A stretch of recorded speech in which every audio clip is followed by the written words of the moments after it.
Writing. From a small village to a great dream. Part 1. A poor boy's first day at school. The sun had just begun to rise over the green hills of northern England. A gentle breeze carried the scent of fresh grass through the tiny village of Willowbrook. The village was peaceful, with narrow roads, old brick cottages, colourful gardens, and friendly neighbours who greeted each other every morning. In one of the oldest cottages lived a 6-year-old boy named Ethan Parker. Although the cottage looked beautiful from the outside, life inside was far from easy. Ethan lived with his mother Sarah and his father Thomas.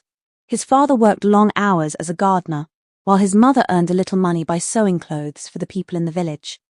Even after working from sunrise until late at night, they barely earned enough to buy food and pay the bills. Still, their home was filled with something money could never buy: love. Every evening, Sarah would tell Ethan stories before bedtime. "Remember, Ethan," she always said with a smile, "no one is born successful. Great people become great because they never stop learning." Those words stayed in Ethan's heart. The next morning was very special. It was Ethan's first day of school. His mother carefully ironed his old school uniform.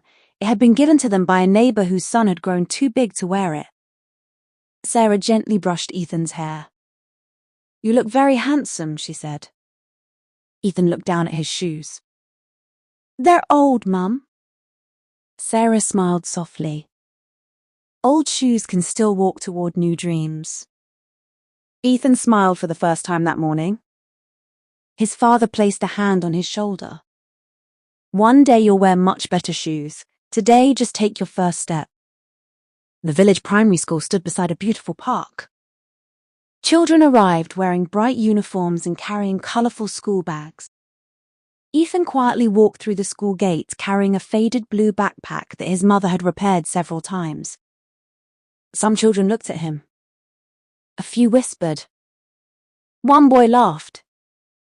"Look at his bag!" Another child giggled. "It's older than my grandpa!" Ethan lowered his head. Before he could walk away, another boy spoke kindly. "Don't listen to them." His name was Oliver Brown, the boy who lived next door to Ethan.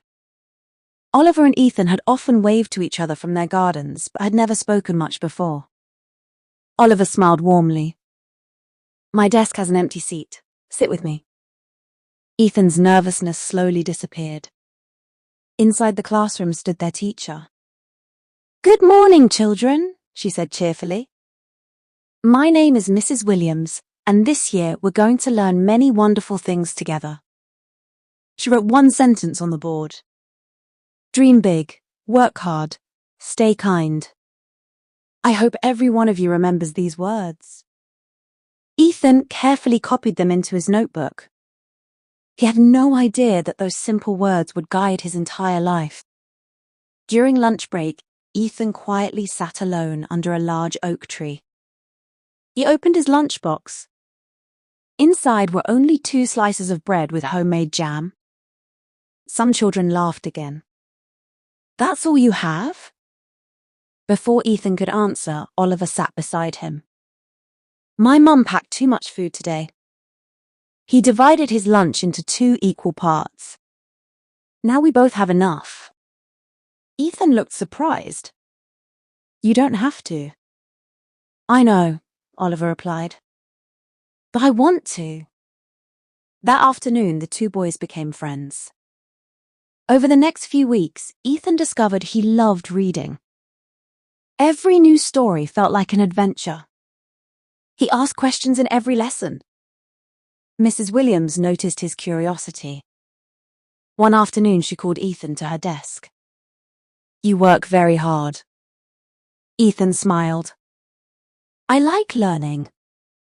She handed him a small book. It was about famous inventors. "You may borrow it." Ethan hugged the book carefully. No one had ever given him a book before. That evening he read every page by candlelight because the family wanted to save electricity. When he finished, he whispered, "One day I want to do something important too." Days turned into weeks. Weeks turned into months. Ethan and Oliver became inseparable. They walked to school together, studied together, played football together after class. Whenever Ethan struggled with mathematics, Oliver helped him.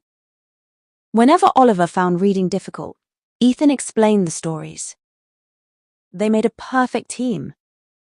Winter arrived. Snow covered the rooftops. One morning, Thomas became sick and could not go to work.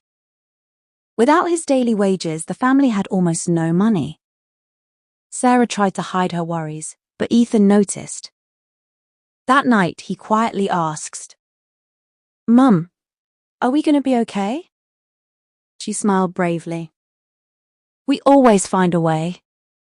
Although she smiled, Ethan saw tears in her eyes after she turned away. He made a promise to himself. "One day I will help my family." Near Christmas, the school announced a reading competition. The winner would receive a scholarship for books and school supplies. Mrs. Williams encouraged Ethan to enter. "You have talent." Ethan hesitated. "What if I lose?" Mrs. Williams smiled. "The only real failure is refusing to try." Oliver agreed. "You can do it." For the next several weeks, Ethan practiced reading every evening.